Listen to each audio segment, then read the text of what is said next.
Hi, everybody. So, I just made a big 22-minute long video talking about lipedema, and the very last ending of it I couldn't cut out, so now I'm going to redo this. Hopefully this one will go okay and I won't have to stop and, delete this video too. Anyway, blah, blah, blah, blah, blah, blah. Okay. So, for about the last 3 years, I've been kind of down this, 3.5 years now, I've been down this rabbit hole watching videos. They call it Gore World or the Gorals or whatever. And they're morbidly obese women like me. And what's interesting is not these people, but the amount of content that's generated about them. So I find myself watching a lot of reaction channels. And I don't watch the videos because I sit, some kind of high and mighty judgment of these people. I watch them because they're a lot like me. There's a lot of parallels between their lives and mine. And where I can see the mistakes that they're making, that's if I want to take control of my health, I have to learn from their mistakes, I think, is kind of my perspective on it. And I think that it's unfortunate that a lot of people who are not living their lives, the same lives in the same bodies, are passing a lot of judgment on these people's lack of success at weight loss. Because, whether you've tried to lose weight or not, weight loss is hard. And, I think it's fine if you're going to, if you're going to talk about the things that they say and do that are inappropriate or that are questionable or problematic. No problem with that. It does get a little bit harder when people start talking about why they're not losing weight and just saying, oh, it's because you're eating badly, blah, blah, blah, which is part of it. I'll grant you that. That's the reason I don't lose weight, but I'm not trying to lose weight, or at least I haven't been. I am in poor health and I'm fat and I'm unhealthy because I eat crap, and there's no way around it. I have the world's worst eating habits, which I readily admit to. That said, it has taken its toll on my health, and I am not healthy. You can eat that way as a teenager and still be reasonably healthy because you're still a teenager, even into your 20s, even into your early 30s. But it was around probably 35 that I started having health problems, and it's just been right downhill since then. And I think that again, because I do see a lot of my poor health journey in Amber Lynn Reid and in the kind of videos that we've been seeing lately, I can relate to kind of what is happening. The main thing is that this week Amber Lynn Reid announced that she's finally been diagnosed properly with lipedema. Now, it was a nurse that diagnosed me, so I don't have a full diagnosis from a doctor. And one of the unfortunate things about getting a lipedema diagnosis is that, and this is kind of where Amber's a little bit confused, it's not a condition that is widely recognized in the States and Canada because it is a fat disorder. And unfortunately, when you're dealing with patients who, obviously, again, got bad eating habits, they're going to go to your fat, lose weight first.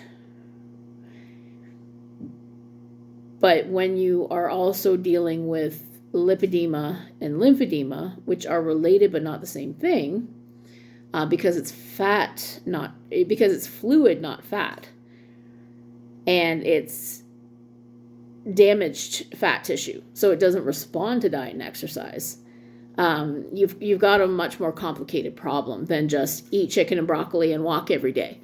That works fine if you are in reasonably good health to begin with, and your only problem is you have bad eating habits. when you start to pile on health problems on top of health problems, it requires a different solution. And unfortunately, lipedema is progressive. It does get worse over time. And lymphedema is the kind of thing you can only manage but never fix. So chicken and broccoli are not going to fix it, unfortunately. So if you're interested in learning more about lipedema, I would highly recommend the documentary called You Mean It's Not My Fault by Catherine Seo, and that's spelled S-E-O. And I watched it on Vimeo, the channel Vimeo. I don't know if it's available on YouTube or not, and I'm not sure where else you can get it. But it documents this one lady's journey to try and be an advocate for her own health and try to really find out what was wrong with her. So I'll talk a bit about it. She, struggled for years with her weight. And unlike Amber, she actually was trying really hard. She wasn't binging. She was doing everything the doctors told her to do.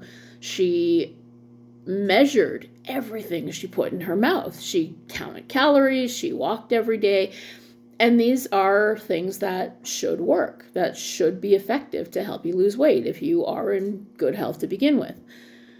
But it didn't matter what she did. She just could not lose weight. And she just had these heavy legs. And she would go to the doctor, and the doctor would say, oh, you must be doing something wrong.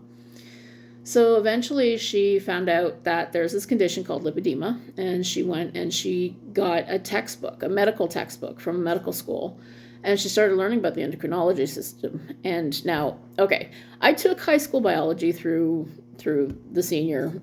In Ontario at the time was the Ontario Academic Credits, OACs. That was what you needed to get into university. But that's your advanced placement or whatever, right? So I took biology in high school, and the endocrinology system was so complicated. The follicle hormones and this and that and the stimulus and to this day I could not tell you anything about it. I just remember it being incredibly complicated. But what she did learn about the endocrine system is that it is very, very important to weight regulation and hormone balance. And lipedema is a condition that is hereditary, and it is caused by a hormonal imbalance. It's not caused by eating too much. So what it does is it leads to fatty deposits in your legs and your butt. And your ankles get puffy. They call it bracelets. And your legs have sort of like a column-like appearance, and they're puffy. They have a cellulite look about them, and they're very painful. And there's a lot of like pain. You can push on it, and it hurts. And what happens is that you get these fatty deposits in your legs, and then the lymphatic tissue or the lymphatic fluid gets trapped between the tissues, and so it gets very swollen and very hard because it can't drain. And that's not quite the same as lymphedema. Now, lymphedema is a related issue because there is a problem with your lymphatic system. And again, what is supposed to drain and go, back up through your body into your kidneys and get flushed out, it doesn't. It gets trapped and it swells. And lymphedema is caused by a number of different things. So not sure exactly what causes it. Just that there's something, whether it's a blockage. Sometimes it happens after surgery. Sometimes it happens after, cancer. Sometimes it can happen after an accident. It can happen in the arms, the stomach, the legs. Where was I? Lymphedema. So lymphedema, the main difference is that you can get lymphedema in just one part of your body, and that just swells really badly, whereas lipedema tends to be more even on both sides of the body. And here's where it becomes kind of a chicken and the egg thing. And again, I can only speak from my experience. When I was younger, I was overweight.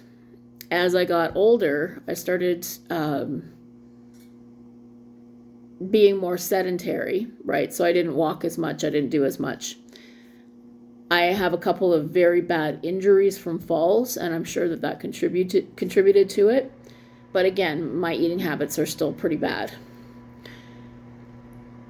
There is a relationship between obesity and lymphedema, because the excess weight and the way that it messes up your hormones can contribute to damaging your lymphatic system and not being able to drain that. There was a study that I recently read put out by the NHS that looks at obesity-related lymphedema. And unfortunately, it's one of those things that you can't uneat. Like lipedema, which is a hereditary problem. Lymphedema, chicken and broccoli isn't going to fix it. There was a study, and this poor woman, she had gone from a body mass index of 71 to 36. So she basically lost half her body weight. But they showed her legs, she still had the lumps and the fluid and that column-like appearance. So, sorry about that. Where was I going with that? Okay, so I was talking about lipedema and lymphedema and how you do, it's a little bit of column A, a little bit of column B. So you start out, maybe you've already got a genetic predisposition towards something, but you have poor eating habits and you get bigger and bigger. This messes up your system, so then it starts to go haywire, and then you've got the lumps and the bumps, and it's something that you're not going to be able to fix with weight loss. And I'm not saying this because I'm sitting, on high judging Amber. This is what I'm going through right now. And what's really frustrating though is that now, because there's this idea somehow that, you're just in denial, blah, blah, blah. But I think that anybody that makes that claim should maybe back off.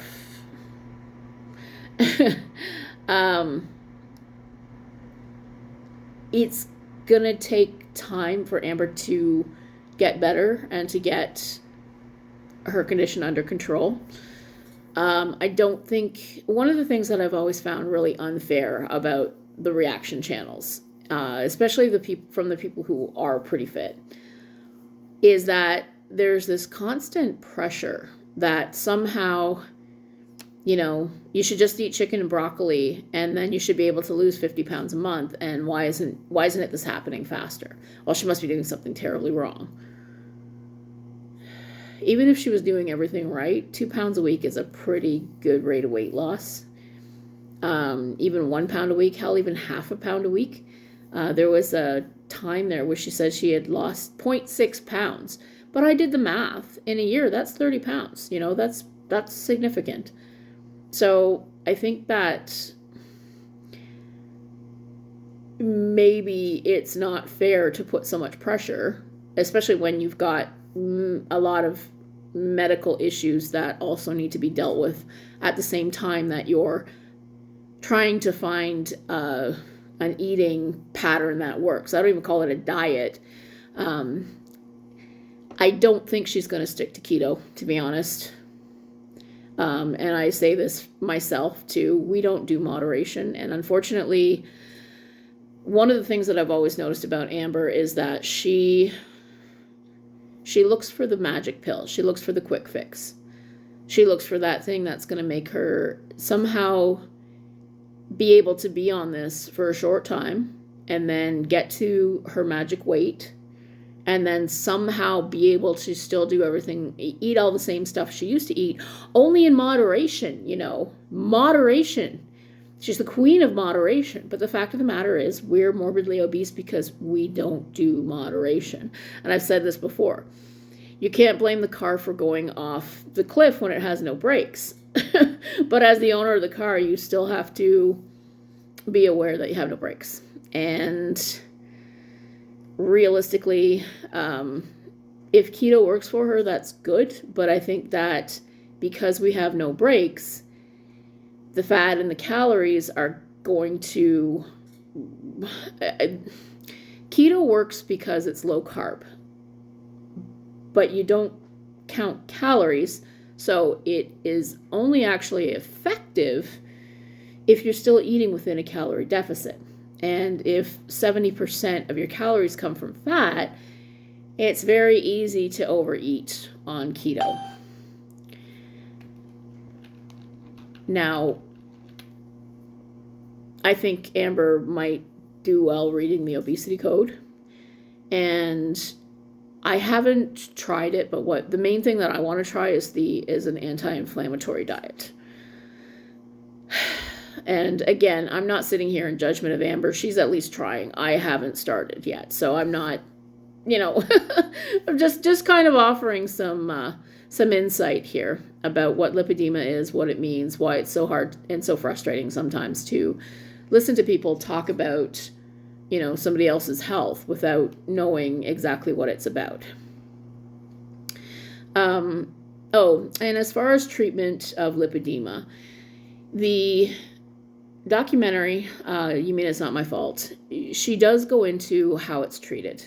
Now, it can mostly be managed with compression wraps, stockings, and lymphatic massage. Amber talked about getting a lymphatic massage, and she said how much it hurt. I can't even imagine. I couldn't imagine somebody going on my legs. I just, But the real treatment for it is a very delicate form of liposuction. Now, it's not the kind of liposuction that, they do on Nip Tuck and, just make somebody's ass look a little bit better. I bring up Nip Tuck because I've just recently started rewatching a gloriously trashy soap opera kind of show it is. But it's not the kind of lipo that just kind of makes your butt look better. It's really delicate, and if they screw it up, then it can actually make everything worse because you don't heal properly if you can't drain. And I saw another site where they were talking about lipedema procedures and the lipo, and they drained one person's legs. Sorry about that. So they had drained her legs, and it was something like 60 pounds of fluid and fat that they pulled out of it. Oh, and the other thing about lipedema, the fat from lipedema, it's not the same kind of fat that you get just because you ate too much and your body stored fat. It's actually, like, I've seen pictures of what the cells look like, and it's like damaged fat. It's not... So it doesn't respond to diet and exercise. Back when all this first started happening for me, there was an episode of Todd in the Book of Pure Evil. I don't know if you're familiar with that show, but the premise of the show is that there's this metalhead teenager, and he's a complete idiot, and he goes to Crowley High, and all of the people in town that are kind of movers and shakers, they're part of this satanic cult, including his guidance counselor. And every week, there's this thing called the Book of Pure Evil, and somebody gets hold of it, and something happens, and it wreaks havoc. And then by the end of the episode, Todd and his friends have to get hold of the book and make it safe again, and reverse the spell, right? So one of the episodes is called Monster Fat, and it's about this girl is overweight, and she gets hold of the Book of Pure Evil, and she asks the book to take her fat away. So she becomes thin, but the fat goes through, it's like this evil fat, and it goes through, it makes other people fat, and they have to go and hunt down the monster fat. But anyway, so that's just what we started calling the lipedema problem because it's not like regular adipose tissue that you can get rid of with diet and exercise, or even maybe liposuction, but yeah, so we call it monster fat. So anyway, so the lipedema monster fat is it can only be really gotten rid of with a delicate form of liposuction, which, if you don't do it properly, can actually make the problem worse. And at the time that the documentary was made, and I'm not sure if it was around 2010, 2012, something like that, the only doctor who could do it was in Germany. And at the time, the cost, because it's not covered by any insurance in the world, it's not covered by socialized healthcare, it's not covered by anything, it was $12,000 US, and that doesn't include your flight over there or your accommodations for a month while you recover. So you're looking at probably 30 grand right off the top just to have this stuff sucked out of you. And most of us, we just don't have that. Now, I think there are more surgeons now that can do it, but again, it's not something, lipo is considered an elective procedure. I mean, even something like this, that would be life-saving for somebody like me. And that's just, the unfortunate reality you kind of live with when you have this condition. Okay, so one other thing that I wanted to talk about was my own. Amber doesn't show her shame. Amber doesn't show her legs. So I'm going to show you a picture of what my leg looks like after a shift at work. And it's particularly bad and swollen.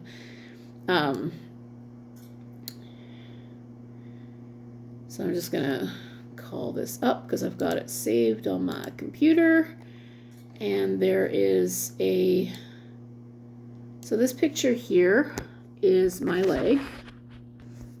And you can see how swollen it is. Can't even really get the whole thing in the shot there. So this is my calf, and this is my ankle, and there's my foot peeking out at the bottom there. And that's just my lower leg. That's not the thighs, where it can also build up. But this here you can see is a bulge, and what happens is I'll be at work and I'll get this will start to swell below my knee. My knee's up here somewhere. It looks really bad, but it's actually just a dark picture. This is just kind of purple, and there's 2 wounds here from cellulitis. I just was on a round of IV antibiotics at the end of August. And this is actually also compounded a condition called venous insufficiency. Now, more fun, venous insufficiency is caused by being inactive and by being very sedentary. Now, long story short, what happens is your arteries push blood out and your veins push blood back. By the time the blood gets to your feet, you have little valves, right? So what happens is, so the blood goes down. Well, it has to come back up. Well, gravity is a thing. Now, the human body is a really amazing thing. So what the body is designed to do is these veins, they have little valves that once the blood gets pushed back up, those close, so it doesn't just fall back down. When you have venous insufficiency, which is what I have, those valves are broken. They don't push the blood back up the way they're supposed to. So the blood just kind of pools in your ankles. And this can happen if you're very sedentary, if you just kind of sit around like I do, or if you work a job where you just stand for like 8 hours in one spot every day. So I had started getting the ankle swelling in about 2006, 2007. But I didn't start getting the leg swelling, like the calf swelling, until about 2010. I noticed it after I had my gallbladder out, but also after I took a bad fall down the stairs. Okay, so I blew out my knee in 2004, which made everything more painful. I have severe arthritis in my left knee.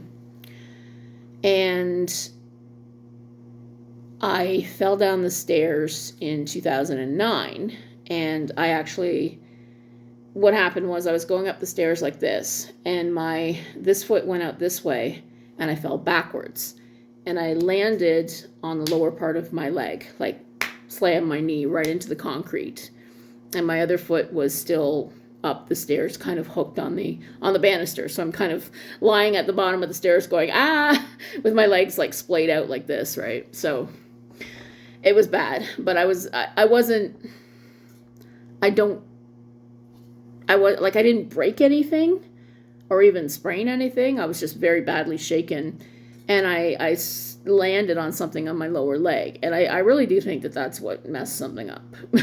I mean, I don't know. And then I had my gallbladder out in July of 2010, and it was in September of 2010 that my legs started getting really swollen, and I started having real, like, serious pain.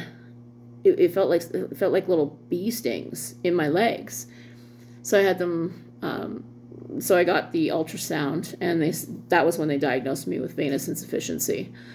And that's another thing too, is lymphedema and lipedema is also related to your vascular system. So when they diagnose you and they order the wrappings, they have to do, they call it a Doppler, and they do an ultrasound on your legs. And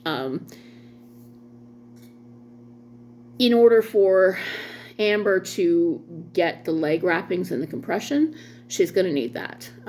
So what they do is they look and make sure everything's okay. The first time that happened, I think he was a doctor, and I think he was the head of the clinic. So he was like a vascular surgeon. He was really good. And I mean, there was something sitting in the way, I just pushed it out of the way, right? Whereas the second time I tried to get it, I think they were just lab technicians, so they didn't know how to deal with a patient my size. So they just they did one leg, and then they just wrote morbidly obese and didn't do the other leg. I mean, I can write morbidly obese on a piece of paper and not do my job too. That was really frustrating. So anyway, yeah, this is why I don't get the wrappings. And the other thing that I found really frustrating was when I did get the wrappings. So first of all, it's a real pain in the butt for the person doing it. Second, they get really mad at me because what happens is my legs are huge, and then they wrap them and the swelling goes down, but then the wrappings slide down my legs. And then I can't pull the wrappings back up to where they're supposed to be, and then they swell around them. So after about 48 hours, I just take off the wrappings because all they're doing is just kind of hanging around my ankles, getting in my way, and they're really annoying. So that's something that I've never really been able to reconcile, and I would have to get, in order to get compression stockings, I'd have to get them custom made, and they cost $1,500. Ugh. So yeah, I mean, the struggle with the legs is a very, very hard one. And I think that what we're going to see from Amber is that she's going to be all excited about keto for a while, but she's not going to get the wrappings. She's not going to get the Doppler. And then she's going to say, well, I have a medical condition. Don't bother me. And she's just going to keep going on because she's not ready to make the full commitment to eating better. And even if she eats better, it's not going to help with the lipedema because that is an ongoing health problem that she's going to have to deal with, right? So it's going to be more and more of the same. And I totally get it. I'm the same way. I hate any kind of medical anything. I hate going to doctors. Right now I'm still in the position where I can't do what I want to do because I'm one step from being homeless. So I think we can expect a lot of very frustrating videos from Amber, but at the same time, I don't think anybody should expect that chicken and broccoli are going to fix it, because they're not. So anyway, I think that's all I wanted to say. I just wanted to talk a little bit about lipedema, lymphedema, a little bit about my own struggles with it, show you my leg, show you, yes, this is a real thing. Yes, it is painful. No, it's not something that you can fix by dieting. And, I feel for Amber, wish her the best. I think that the reaction channels need to understand that, yes, it is a real thing. And we're going to see, I think the next 6 months to a year are going to be interesting in Amberverse, at least, now she's got a diagnosis. So anyway, please stay well. Drink your water, as they say. Take your medication, as they say. Take care of yourself. Be kind. Have a great day.